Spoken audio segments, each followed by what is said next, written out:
Welcome back. You're still watching The Morning Show on ETV. Thank you so much for choosing to stay with us.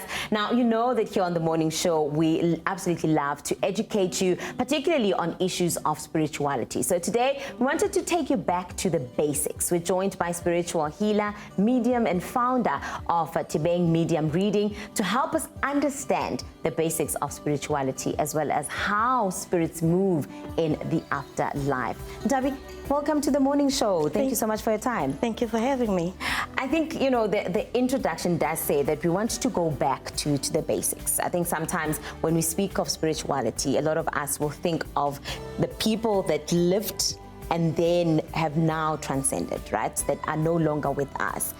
How do we even begin to build that kind of relationship with those people that have now passed? The relationship has already been built by virtue of having a part of those people in your DNA. Yep. So they know who you are, they know where you are most of the time.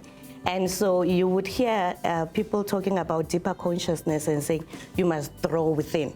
So through your own existence, through your dreams, through the stories that are being shared at home, then you sort of make correlations to say, oh, so people of my family live in this way. And so when you do certain divinations, connecting with them, either through prayer, either through upahla, then there's a deeper connection. There's just something that is instilled in you that gives you a sense of deeper connection and a sense of really knowing. And not everybody has that. Ntabi, for you, when did you realize that you have this gift of being able to connect? So the moment that I knew that there was a little bit something peculiar about me was one day I was sitting in my living room and I saw this figure of a gentleman just standing there, and they said to me, do you know this person? And I realized the person that they're talking about is a friend of mine in my own circle. And this person said, I'm their father. Sure. So just call them and ask them where's the tombstone that they promised me. And at that moment, when you are given tasks by spirit, that is all that you want to do. You are spurred on, you are goaded to just do that one thing, nothing else makes sense. So when I called and I said, your father came and said, where's the tombstone? She started crying. So it's when you're having the reactions that you're like, oh, okay. There's something quite odd about me and how I interact. But the spirit has been following me for about 2 weeks or so. And I was like, okay, at some point you have to talk to me. Because for me, it has always been a thing that it exists. Yes. So it's not necessarily then that somebody will come to you. Spirit will just also visit you if there is a message that needs to be communicated. And do you then communicate absolutely everything that spirit comes to you with? Because, you know, I find sometimes people will say there's certain things that I won't communicate. Or I've seen on social media sometimes some of the spiritual healers who will say, sure, so I got a message and I was at the mall and I wasn't going to go and approach somebody who's just doing their shopping. How does it work? Because it depends. Sometimes there is the urgency, and at some times you realize that the information that you have been given, you need to be a responsible healer as well and see, is this person able to absorb? Do they have the capacity for me to tell them exactly what I'm going to tell them? Because some people get very angry. You say something and they become reactional and they go and perpetuate something that is really not what spirit is trying to do. Spirit is always trying to build. Spirit is always trying to heal, to restore. And so that is where there is also the benefit of being a trained somebody, so that you can read the mood, you can read the entire thing. But if there are moments where you would find the spirit saying, we've been wanting to get to this person. So at that moment is your responsibility to get the message across. Right. So you would have to measure the temperament. And when you speak of training, Tabi, what kind of training is this? You are being trained on ethics, what is correct for you to do. So you would always find a mentor, and that's what spirit will do for you. So it is not, oh, we have found a gifted one and therefore let us just bombard them with information. So even your guides will lead you to Nelly, who is a person A, to coach you on this subject, to coach you on the other subject. So also your guides are really evaluating on what you are ready for, and if you struggle with something, they will do a divine orchestration of a network to find somebody who can assist you on this thing. So you would find that you have amassed many trainings from different kind of people who have been there. Yeah. Apart from, you are also having your one-on-one with your own spiritual guides and your ancestors. And does it ever happen, Ntabi, that someone would come to you hoping that there is their loved one who has passed who will probably come through, and they never do? Yes. And what would be the reason for that? There are many reasons, because now a soul needs to migrate through certain levels. And so, okay, maybe let's do the signs of what is it that a person does when they pick up a spirit, Yes. right? So I work with a name. You tell me somebody is Nelisiwe Mape, and already the vibration will flow. There's an identification, I call it there's a Home Affairs file about you in spirit that I get. Yeah. And so now when a soul has passed, what happens is that there are certain vibrations that the spirit will leave, right? So you are coming out of a body, you are no longer a body, now you are a spirit. And there are certain vibrations that are like messaging codes that you would emit. And so I would catch on it. So sometimes you find that a spirit is locked exactly where they died. And now how they come to you, they would give you, this is what happened, I was in a particular room, and this is what I remember, so you automatically get into them. Now you would find that certain spirits are just lost. Something happened to them, they did not die on their will, and they are in a world where you as the medium cannot connect into, because now there's a plane where I work. So that's why you have light workers and dark workers. So if I find that a spirit is in the dark world, my spirit is not. You don't go in there. It is not functional in there. So you would find that I'm unable to locate them, but I can tell you where I can last locate them. Right. Sometimes the spirits themselves are just not well rested. Sometimes you find that the spirits have their own personality. And somebody will say, Tomazana, why would you want to talk to me when I'm woman? You see? So now that's where you do the begging. I am asking Mkulu, I am asking Mama, this is your child that needs for you to come through. Then you realize it's the person's character.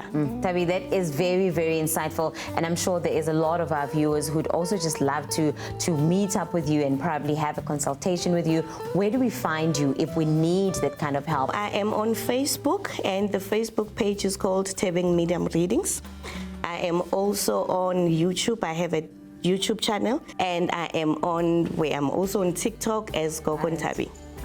Tabi, thank you so much for your time. When we come back from the ad break, Gokon Tabi is going to be doing a reading on one of our own. You don't want to miss that. Stay tuned.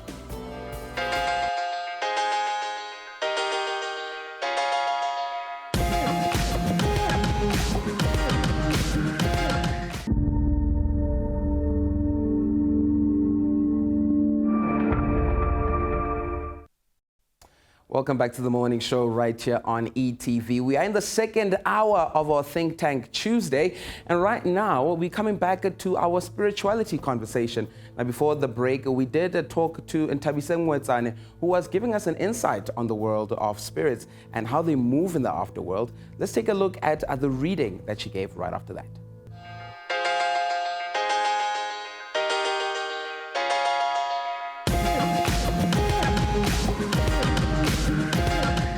My name is Ntabiseng Mwetsane, and I am a spiritual medium.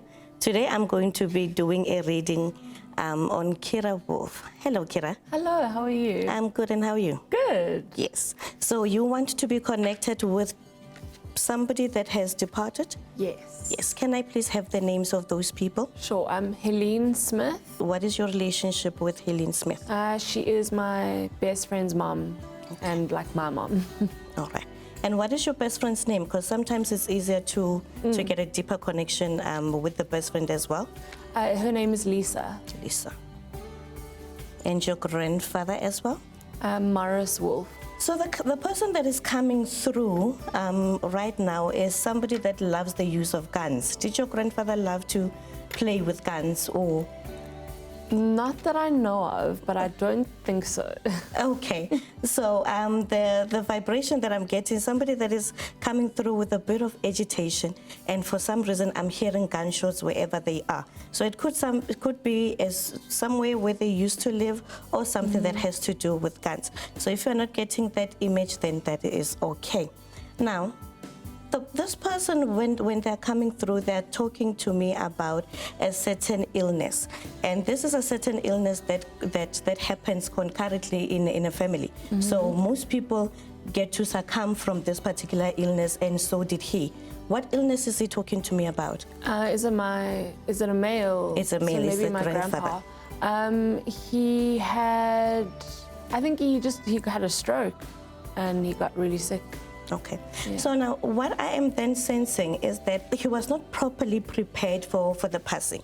And he had to go because he felt that he was making everybody else around him suffer. He did not like that he was losing sort of his position. Yeah. Because now he was one of those people who were a go-to person, a very wisdom kind of a spirit, the person who would give you advice even though you don't need it. Yeah. And so then he says to me that at the moment of his passing, he just had to go because he didn't like that everybody else was bringing some sort of pity around him. He's showing me a particular chair where he likes to sit, and he's asking who's now sitting on that chair. I don't know. Maybe my dad, but I'm not sure because I never met him. But I always like to connect with him in readings. All right. So now the atmosphere that he is giving, it's almost like a farm-like space. And every other time when somebody needed to talk to him, they would know that they need to check up on the chair. So now he was quite territorial about the chair. So now since you did not know him, I suppose I just need to give you exactly who he is and what he's saying. He is also coming through as a person that liked to read a lot. He would pick up each and everything and just read. Yeah. And as he's reading this particular book, he hands me this book, then he gives it to you, he hands me this book, and he says, you can never get enough of knowledge. You can never get enough of knowledge. Yes. He's now joking in my ear and he says, there is nothing about heaven. Why do they say that we are in heaven? I need my meat. So this is somebody who also sort of like loved to tempt people with his culinary skills, because from where I'm sitting, they look a little bit questionable, Now, I am also sensing a certain visitation that he has. There is something that happens to you almost once a month, where you would dip into some sort of a depression. And now he's coming and trying to soothe you on your back. And he says most of the issues that are guilting you to delve into this depression is because you are not an expressive person. And he says you need to express your emotions. Certainly nobody's a mind reader like I am. So for the other people, you would really have to express, because you believe that with the kind-natured self that you are, other people should be understanding how to relate with you. And then that puts you in this kind of an emotion where you just never know where you are with other people. So speak. The love that he says that the love that you are having, you've done well in the past previous years to accumulate the people that really understand you, but you are also robbing them of the real you. Okay. He says that you want to travel. I don't know, but he is also waving a flag of the Netherlands. I don't know what is the connection with the Netherlands. Is that something that you want to do? So listen, my geography is very bad. So it's not the Netherlands, but I'm pretty sure it's near the Netherlands. Okay. It's Lithuania. Now my geography is tending to be horrible. Oh, okay, good. So it's not just me. So he was Lithuanian, and I've always wanted to go to Lithuania and to Poland. Okay, because now as he's waving it as if like he's near a border, and he says, pursue whatever it is that you want to do, because you believe that somehow that will give you a deeper connection. So now this is one way of spirit meeting you halfway. Okay. Now can we come to Helen Smith? Is there somebody that loved to cook? She loves to feed people. As I walk in wherever she is, she's offering me many things to eat. So she didn't cook very much, but whenever I was there at the house, or even when I wasn't there, she would always interrupt at some point and say, like, do you want some pineapple? Do you want something to drink? I'll make you coffee. Do you want tea? I've got other fruit. And she would and we always joke about it that I'm glad that she's still coming through to feed you. She's showing me some things that happened around her passing, that there was almost moments of touch and go with the daughter, because you both did not know how to comfort each other. You both did not know who you were outside of this common mother. I'm going to refer to her as a common mother, because I'm reading the energy that she has towards you and she has towards Lisa as well. And almost sometimes it feels like she would play referee between the both of you. And so now when she talks about this almost break of a relationship, and she says, thank you for sticking it out. Thank you for sticking it out, because that was also a test of the endurance and the love that that's something that feels almost like a sisterly love. And she says, if I could bring you closer in many other ways, you know I will do that. And she's almost saying it in jest. As if like, this is one of the things that I would really do to you. There is just something which I do not know if you would ever have the capacity to go and translate it to the family members.